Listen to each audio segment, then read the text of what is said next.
बाणी गुरु गुरु है बाणी बाणी बाणी बाणी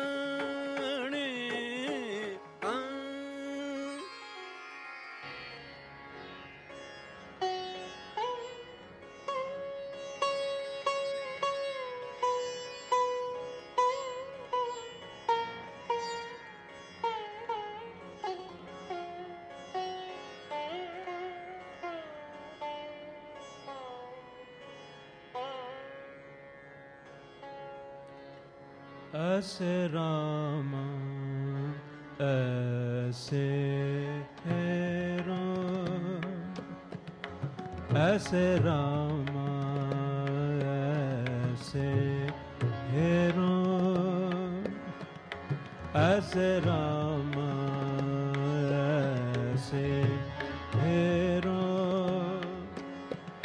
राम छोड़ चित अनंत न फेरो,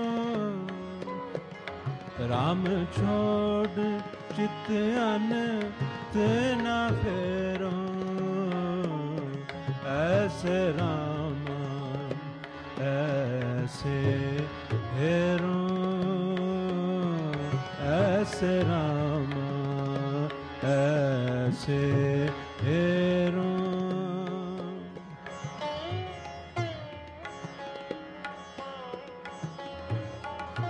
ऐसे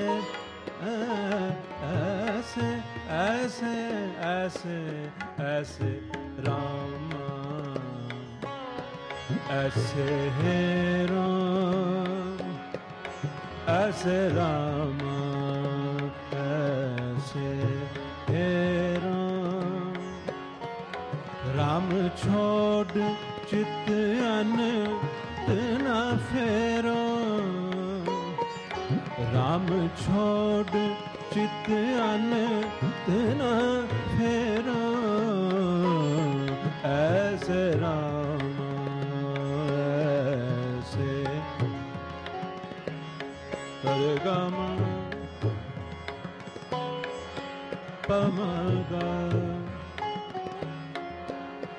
गम पद गम पदनी निद पम गरे सा राम।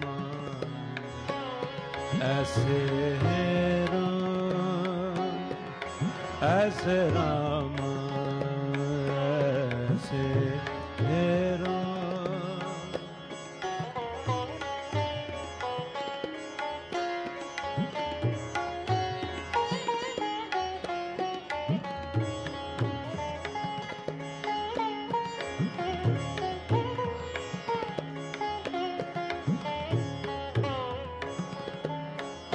ऐसे राम ऐसे है राम, ऐसे राम ऐसे रामा ऐसे हेरो। राम छोड़ चित अनंत ना फेरो। सतगुरु गुरु नानक देव जी महाराज दा पवित्र शब्द जो पिछले एपिसोड्स दे विच गाया गया, कोई भीखक भीखिया खाए, कोई राजा रहा समाए, किसी मान किसे अपमान, टाहे उसारे तरे त्यान। तुझते वड्डा नाही कोए, किस विखाली चंगा होए, मैं ता नाम तेरा आधार। तू दाता करनहार करता। गुरु जी आखते हैं, ऐ परमेश्वर, ऐ परमात्मा, ऐ सारे जगत नू सिरजण वाले कादर, मैनू तेरे नाम तो इलावा और कोई ओट नहीं है और कोई आसरा नहीं है। इस शब्द की विचार आरंभ हुई सी।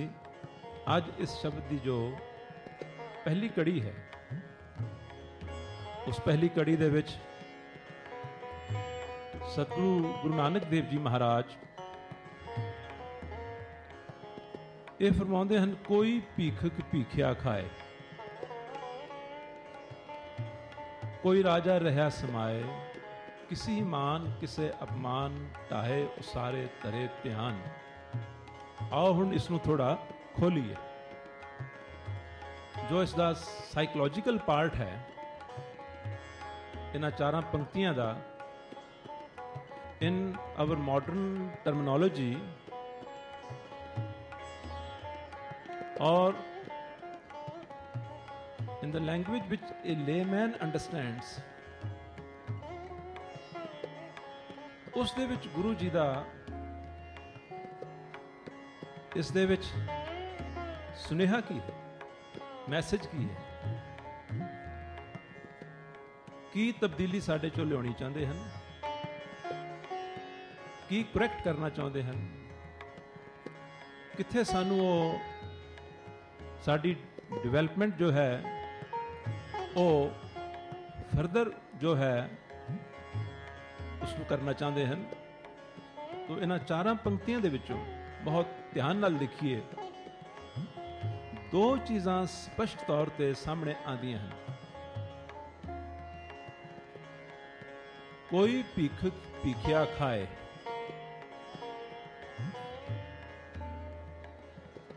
गुरु जी आखदे हन, ऐ प्रभु तेरे सारे ए जीव जंतु ये इच्छावां दे नाल भरे हुए हैं। सो इत्थे इस पंक्ति दे विच मनुखी मन दी जिहड़ी एक कमी है वो है नैवर एंडिंग डिजायर। सो गुरु जी इत्थे ये कहते हैं कि कोई किसी इच्छा दे विच, कोई किसी इच्छा दे विच, और जिस जिस चीज़ की जिसनों इच्छा है उत्थे उस दी लिव लगी पई,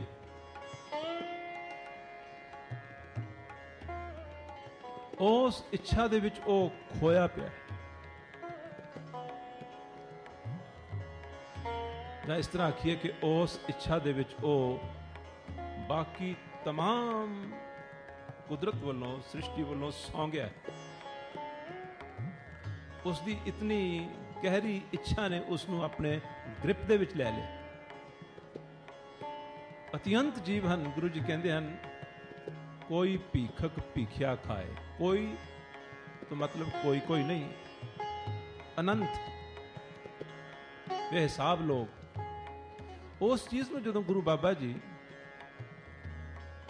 अपनी बाणी थां थां थां थां थां थां ते ये साडी मनोवृत्ति का जो जिक्र करते हैं तो कहते हैं,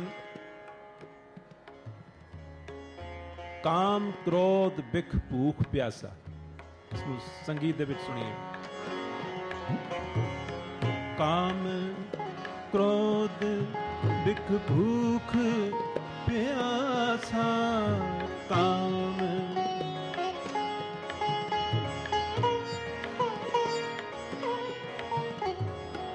काम क्रोध बिख भूख प्यासा,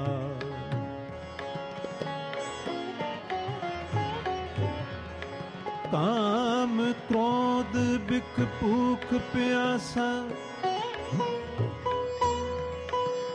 प्यासा जो दिसे सो आस निरासा, जो दिसे सो आस निरासा, नानक बिरले मिले है उदासा, नानक बिरले मिले है उदासा।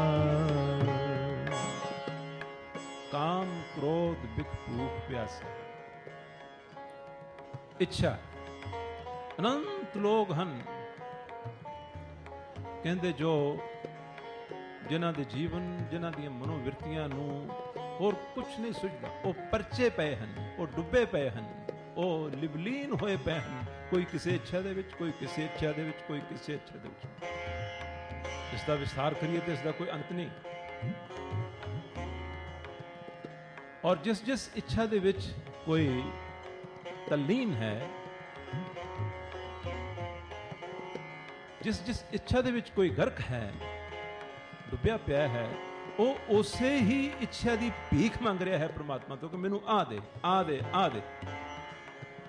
ਉਸ ਨੂੰ ਹੋਰ ਕੁਝ ਨਹੀਂ ਸੁਝਦਾ। ਉਸ ਨੂੰ ਪਰਮੇਸ਼ਵਰ, ਪਰਮਾਰਥ, ਪਰਲੋਕ, ਮਨੁੱਖਾ ਜਨਮ ਦੀ ਸਫਲਤਾ, ਇਹ ਪੜਨ ਤੱਕ ਤਾਂ ਠੀਕ ਹਨ, ਸੁਣਨ ਤੱਕ ਠੀਕ ਹਨ, ਕਰਮਕਾਂਡ ਤੱਕ ਠੀਕ ਹਨ, ਲੇਕਿਨ ਜੋ ਡੀਪ ਡਾਊਨ ਡਿਜ਼ਾਇਰ ਹੈ, ਉਹ ਉਸੇ ਹੀ ਡਿਜ਼ਾਇਰ ਦੀ ਪੂਰਤੀ ਦੇ ਲਈ, ਉਸੇ ਹੀ ਡਿਜ਼ਾਇਰ ਨੂੰ ਫੁੱਲਫਿਲ ਕਰਨ ਦੇ ਵਾਸਤੇ ਉਹਨਾਂ ਦਾ ਅੰਦਰੋਂ ਅੰਦਰ ਤਾਂ ਸਿਰਫ ਉਹੀ ਮੰਗ ਰਿਹਾ। ਉਸ ਉਤੇ, ਇਸ ਮਨੋਵਿਰਤੀ ਉਤੇ ਗੁਰੂ ਬਾਬਾ ਨਾਨਕ ਦੇਵ ਜੀ ਮਹਾਰਾਜ ਦੀ ਬਾਣੀ ਦੇ ਵਿੱਚੋਂ ਕੁਝ ਇੱਕ ਵਚਨ ਕਹਿੰਦੇ ਹਨ। ਤੁਧ ਨੂੰ ਸੇਵੈ ਤੁਝੇ ਕਿਆ ਦੇਵੈ, ਮੰਗੇ लेवे रहे नहीं। इतना खूबसूरत आख्या ऐ प्रभु तुदनू सेवै तुझे क्या देवै। ये जिहड़े जीव तैनू आराधदे हन, अपनी किसी लोड़ नू आराधदे हन, अपनी किसी जरूरत नू आराधदे हन, कोई अपनी इच्छा पूरी करने चाहते हैं, इसे करके तैनू आराधदे हन। परंतु उस दे विचों जे ये कहा जाए कि ये जदों तैनू आराधदे हन ते तेरा प्यार चाहते हैं, ये नहीं मन्निया जा सकता। तैनू आराधदे हन कोई स्वार्थ पूरा करना चाहते हैं, लेकिन तैनू आराधदे तेरी याद करके, तेरे प्रेम करके, तेरे गुणा करके, उसकी तो समझ ही नहीं। तुदनू सेवै तुझे क्या देवै, मांगै लेवै रहे नाही।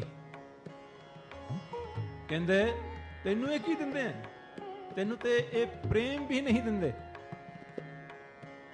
परंतु तू ऐसा है जानदा होया कि तैनू प्रेम नहीं करदे, फिर भी तू इन्हां दीयां इच्छावां पूरीआं करी जाना। जो मंगते हैं इन्हां नू फिर भी तू देई जाना है। तू ऐसा है कि देंदा दे लैंदे थक पाए, जुगां जुगंतर खाएं कर। तेरियां दातां लैण वाले तेरियां दातां लै लै के अखीर च थक जाते हैं, खत्म हो जाते हैं। उन्हां दी इच्छावां डिजायर्स खत्म नहीं हुंदियां, और दूसरे पासे तेरा देण दा सुभाव जिहड़ा है उसकी भी कोई सीमा नहीं है। तुदनू सेवै तुझे क्या देवै, तैनू सेवदे हन, तेरे द्वारे ते आके मत्था टेकदे हन, कोई प्रसाद चढ़ाउंदा है, कोई कीमती वस्त्र चढ़ांदा है, कोई धन दिंदा है, कोई अपना समा दिंदा है, परंतु तैनू तो नहीं दिंदे। इट्स ए बार्गेनिंग कि मेरा आ कम हो जाए, मैं 101 रुपए का प्रसाद करावांगा। जो काम बिल्कुल ही अड़िया पिया है, जिस काम दे होने की संभावना ही नहीं है, तू कर दे, मैं तेनू 100 रुपए का प्रसाद करावांगा। की प्रसाद उसने छकना? जो प्रसाद खान का इतना भुखा है। जीव दी जिहड़ी है मन की अवस्था कैसी, जिस तो दात लैनी है उसनू कहंदा है कि तू मैनू ये दे दे, उस दे इफजाने दे विच मैं 100 रुपए का प्रसाद करा देंगे, 5 रुपए का करा देंगे, 10 रुपए का करा देंगे। गुरु जी कहते तुदनू सेवै तुझ क्या देवै। ये तैनू सेवदे हन, पर तैनू दिंदे की हन? कुछ भी नहीं। ਮੰਗੈ ਲੇਵੈ ਰਹਿ ਨਾਹੀ। ਅਤੇ ਗੁਰੂ ਜੀ ਕਹਿੰਦੇ ਹਨ ਇਹ ਜਿਹੜਾ ਮੰਗਤਾ ਸੁਭਾਵ ਹੈ, ਇਹ ਜਿਹੜਾ ਸੁਭਾਵ ਹਰ ਵਕਤ ਗਰਜ਼ ਹੀ ਗਰਜ਼, ਗਰਜ਼ ਹੀ ਗਰਜ਼। ਦੁਨੀਆ ਦੇ ਦੋ ਪ੍ਰੇਮੀ ਪ੍ਰੇਮ ਕਾਮਾ, ਮਿੱਤਰ ਪੁੱਤਰ ਧੀਆਂ, ਪਤੀ ਪਤਨੀ, ਮਾਂ ਬਾਪ, ਇਹ ਜਿਤਨੇ ਵੀ ਸੰਬੰਧ ਹਨ ਇਹ ਸਭ ਗਰਜ਼ਾਂ ਦੇ ਨਾਲ ਭਰੇ ਹੋਏ ਹਨ। ਔਰ ਆਪਣੀਆਂ ਗਰਜ਼ਾਂ ਪੂਰੀਆਂ ਕਰਾਉਣ ਦੇ ਵਾਸਤੇ, ਕਿਉਂਕਿ ਇਹਨਾਂ ਦੀ ਬਿਰਤੀ ਹੈ, ਇਹਨਾਂ ਦਾ ਸੁਭਾਅ ਇਹ ਹੈ। ਕਈ ਵਾਰ ਦੇਖਦੇ ਹਨ ਕਿ if all the other doors are closed, then they come to knock at your door, ਕਿ ਸ਼ਾਇਦ ਇੱਥੋਂ ਮਿਲ ਜਾਏ। ਤੁਧ ਨੂੰ ਸੇਵੈ ਤੁਝ ਕਿਆ ਦੇਵੈ, ਮੰਗੈ ਲੇਵੈ ਰਹਿ ਨਾਹੀ। ਕਹਿੰਦੇ ਮੰਗੈ ਲੇਵੈ, ਮੰਗਦੇ ਹਨ ਤੇ ਤੋਂ ਮਿਲ ਵੀ ਜਾਂਦਾ ਹੈ, ਲੈ ਲੈਂਦੇ ਹਨ, ਪਰ ਫਿਰ ਹਟਦੇ ਨਹੀਂ ਹਨ।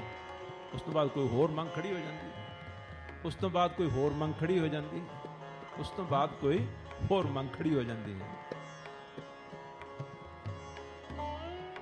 ਗੁਰੂ ਨਾਨਕ ਸਾਹਿਬ ਮਹਾਰਾਜ ਜੀ ਦੀ ਇਸ ਸ਼ਬਦ ਦੀ ਪਹਿਲੀ ਲਾਈਨ, ਕੋਈ ਭੀਖਕ ਭੀਖਿਆ ਖਾਏ, ਕੋਈ ਇੱਥੇ ਹੀ ਪਰਚਿਆ ਪਿਆ ਹੈ।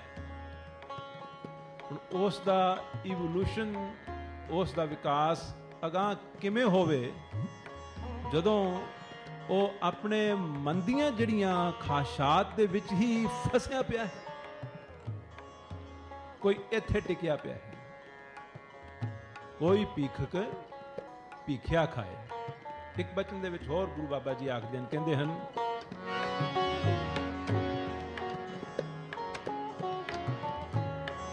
ਆਸ ਪਿਆਸੀ ਸਜੇ ਆਵਾ,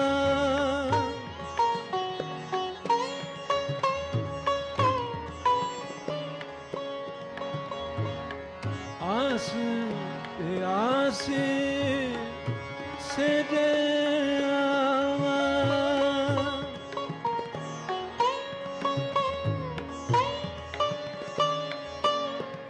ਆਸ ਪਿਆਸੀ, ਆਸ ਇੱਛਾ, ਕਿਸ ਨਾ ਕਿਸੇ ਮੰਗ ਦੇ ਕਾਰਨ, ਕਿਸੇ ਆਸ਼ਾ ਦੇ ਕਾਰਨ, ਐ ਪ੍ਰਭੂ ਮੈਂ ਅਗਰ ਤੇਰੇ ਚਰਨਾਂ 'ਚ ਆਉਂਦੀ ਵੀ ਹਾਂ, ਇਹ ਜੀਵ ਇਸਤਰੀ ਕਹਿ ਰਹੀ, ਮੈਂ ਤੇਰੇ ਚਰਨਾਂ 'ਚ ਅਗਰ ਆਉਂਦੀ ਵੀ ਹਾਂ, ਤੇਰੇ ਦੁਆਰੇ ਤੇ ਆਉਂਦੀ ਵੀ ਹਾਂ, ਤੇਰੀ ਸੇਜਾ ਤੇ ਆਉਂਦੀ ਵੀ ਹਾਂ, ਨਾ ਕਿ ਤੇਰਾ ਮਿਲਨ ਮੈਨੂੰ ਮਿਲੇ, ਤੇਰਾ ਪ੍ਰੇਮ ਔਰ ਤੇਰੇ ਵਾਲੀ ਅਵਸਥਾ ਮੈਨੂੰ ਮਿਲੇ, ਜਿਹੋ ਜਿਹਾ ਤੂੰ ਹੈ ਉਹ ਜਿਹਾ ਮੈਨੂੰ ਬਣਾ ਲੈ, ਇਸ ਇੱਛਾ ਨਾਲ ਨਹੀਂ ਮੈਂ ਆਉਂਦੀ।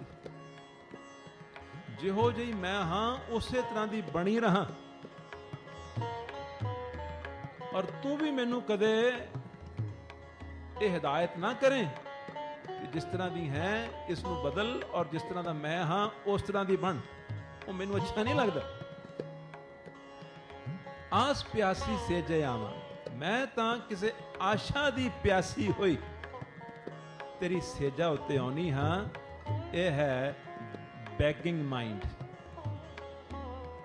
ਗੁਰੂ ਜੀ ਨੇ ਇਸ ਮਨੋਵਿਰਤੀ ਦੇ ਵਿੱਚ ਇਹ ਸਮਝਾਇਆ ਹੈ ਕਿ ਆਪ ਉਹ ਕਹਿੰਦੇ ਹਨ, ਮੈਂ ਤਾਂ ਨਾਮ ਤੇਰਾ ਆਧਾਰ, ਮੈਨੂੰ ਤੇ ਤੇਰੇ ਨਾਮ ਦਾ ਆਧਾਰ ਹੈ। ਮੈਂ ਤਾਂ ਤੇਰੇ ਨਾਮ ਤੋਂ ਬਿਨਾ, ਤੇਰੀ ਹਸਤੀ ਦੇ ਧਿਆਨ ਤੋਂ ਬਿਨਾ, ਤੇਰੇ ਅਹਿਸਾਸ ਤੋਂ ਬਿਨਾ ਇੱਕ ਪਲ ਵੀ ਨਹੀਂ ਜੀ ਸਕਦਾ। तो गुरु नानक देव जी किथे समाये हुए हन, किथे परचे होए हन, मैं तां नाम तेरा आधार। बाकी साढ़े संसार दे तमाम जीवां दी जिहड़ी मनोवृत्ति है, मानसिक हालत है, ਉਹਦਾ ਉਹਨਾਂ ਨੇ ਇਹਨਾਂ ਚਾਰਾਂ ਪੰਕਤੀਆਂ ਦੇ ਵਿੱਚ ਬਹੁਤ ਖੂਬਸੂਰਤ ਜ਼ਿਕਰ ਕੀਤਾ ਹੈ ਕਿ ਇਹ ਸਾਡੀ ਅਵਸਥਾ ਹੈ, ਇੱਥੇ ਅਸੀਂ ਰੁਕੇ ਹੋਏ ਹਾਂ। ਅਗਰ ਅਸੀਂ ਸਮੁੱਚੇ ਧਾਰਮਿਕ ਸੰਸਾਰ ਦੇ ਵਿੱਚ ਨਜ਼ਰ ਮਾਰ ਕੇ ਦੇਖੀਏ ਤਾਂ ਜਿਤਨਾ ਵੀ ਇਹ ਧਰਮ ਦਾ ਜੋ ਏਰੀਆ ਹੈ, ਡੋਮੇਨ ਹੈ, ਇਸ ਦੇ ਵਿੱਚ ਇਹ ਮਤ ਸਮਝੀਏ ਕਿ ਸਭ ਧਾਰਮਿਕ ਜੋ ਹਨ ਉਹ ਧਰਮ ਦਾ ਜੋ ਅੰਤਮ ਫਲ ਹੁੰਦਾ ਹੈ ਉਹ ਕੀ ਹੁੰਦਾ ਹੈ? ਧਰਮ ਫੁੱਲ ਫਲ ਗਿਆਨ। ਇਹ ਗਿਆਨ ਕਿਉਂ ਨਹੀਂ ਚਾਹੁੰਦੇ?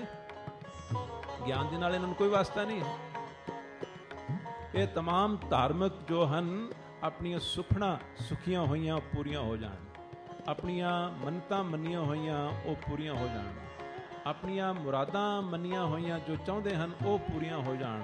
ਬਸ ਇੱਥੇ ਹੀ ਇਹ ਉਲਝੇ ਹੋਏ ਹਨ। ਗੁਰੂ ਜੀ ਇਹ ਕਹਿੰਦੇ ਹਨ ਇਸ ਤੋਂ ਅਗਾਂਹ ਇਹ ਨਹੀਂ ਤੁਰ ਰਹੇ।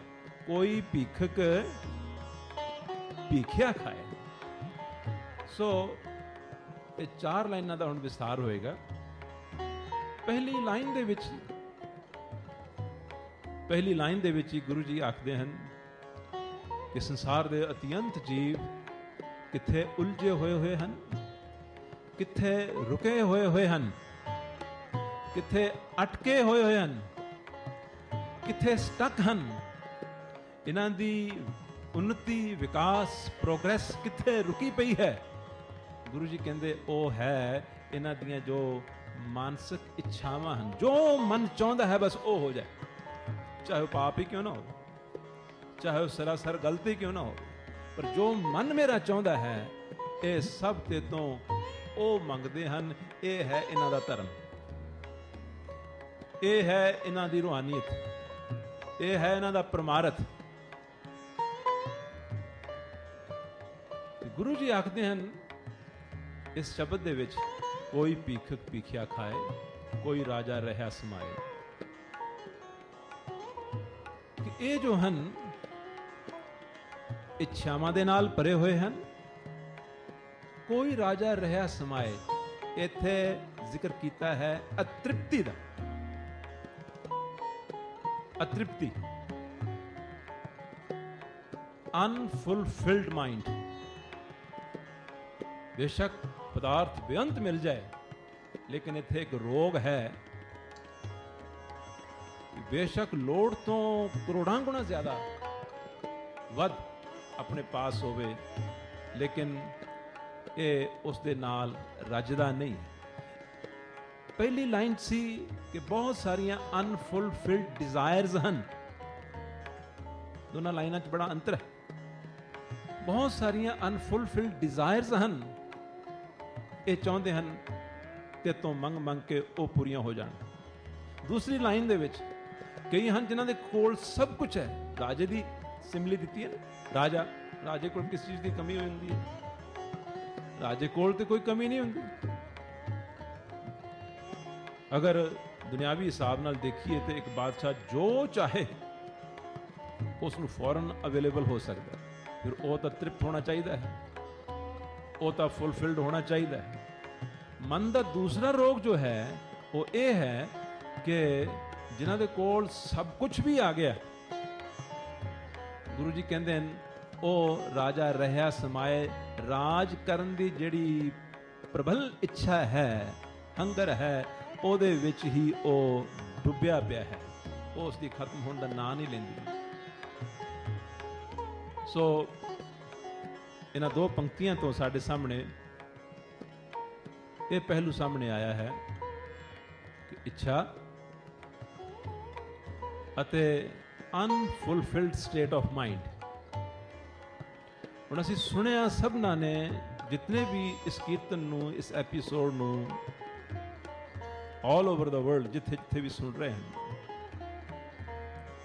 ਉਹ ਆਪਣੇ ਅੰਦਰ ਨਜ਼ਰ ਮਾਰ ਕੇ ਦੇਖਣ ਕਿ ਕਿਤੇ ਇਹ ਜੋ ਦੋ ਚੀਜ਼ਾਂ ਕਹੀਆਂ ਗਈਆਂ ਹਨ ਇਹ ਉਹਨਾਂ ਦੇ ਨਾਲ, ਸਾਡੇ ਨਾਲ ਐਪਲੀਕੇਬਲ ਤਾਂ ਨਹੀਂ ਹਨ। ਅਗਰ ਸਾਡੇ ਉੱਤੇ ਟੁਕਦੀਆਂ ਹਨ ਤਾਂ ਫਿਰ ਗੁਰੂ ਨਾਨਕ ਦੇਵ ਜੀ ਦੀ ਅਵਸਥਾ, ਮੈਂ ਤਾਂ ਨਾਮ ਤੇਰਾ ਆਧਾਰ, ਉਹ ਸਾਡੇ ਪਾਸ ਨਹੀਂ ਹੈ। ਔਰ ਜਦ ਤੱਕ ਉਹ ਆਧਾਰ ਸਾਨੂੰ ਨਹੀਂ ਮਿਲੇਗਾ ਉਦੋਂ ਤੱਕ ਅਸੀਂ ਇਸ ਤਰ੍ਹਾਂ ਹਾਂ ਜਿਵੇਂ ਗਰਾਊਂਡਲੈਸ, ਕੋਈ ਗਰਾਊਂਡ ਨਹੀਂ, ਕੋਈ ਆਧਾਰ ਨਹੀਂ, ਕੋਈ ਆਸਰਾ ਨਹੀਂ ਹੈ, ਬੇਆਸਰੇ ਹਨ। ਔਰ ਜਦੋਂ ਤੱਕ ਇਹ ਦੋ ਅਵਸਥਾਵਾਂ, ਡਿਜ਼ਾਇਰਸ ਐਂਡ ਅਨਫੁਲਫਿਲਮੈਂਟ, ਇਹ ਦੋਨੇ ਰਹਿਣਗੀਆਂ, ਉਹ ਨਾਮ ਦਾ ਆਧਾਰ ਮਿਲ ਵੀ ਨਹੀਂ ਸਕਦਾ। ਉਹ ਨਾਮ ਦਾ ਆਧਾਰ ਮਿਲਣ ਦੇ ਵਾਸਤੇ ਕੀ ਰਿਕੁਆਇਰਮੈਂਟ ਸਨ, ਉਹਨਾਂ ਦਾ ਅੱਗੇ ਚੱਲ ਕੇ ਜ਼ਿਕਰ ਹੋਏਗਾ। ਅੱਜ ਨਵਾਂ ਸ਼ਬਦ ਲਿਆ ਹੈ, ਐਸੇ ਰਾਮਾ ਐਸੇ ਹੀਰੋ। ਅਗਲੇ ਐਪੀਸੋਡ ਦੇ ਵਿੱਚ ਇਸ ਨੂੰ ਵੀ ਨਾਲ ਨਾਲ ਖੋਲ੍ਹਦੇ ਜਾਵਾਂਗੇ। ਐਸੇ ਰਾਮਾ ਐਸੇ ਹੀਰੋ। ਇੱਕ ਦਫਾ ਇਸ ਧੁਨ ਨੂੰ ਗਾ ਕੇ ਇਹ ਐਪੀਸੋਡ ਸਮਾਪਤ ਹੁੰਦਾ ਹੈ। ਐਸੇ ਰਾਮ ਐਸੇ ਹੀਰੋ, ਐਸੇ ਰਾਮ ਰਾਮਾ।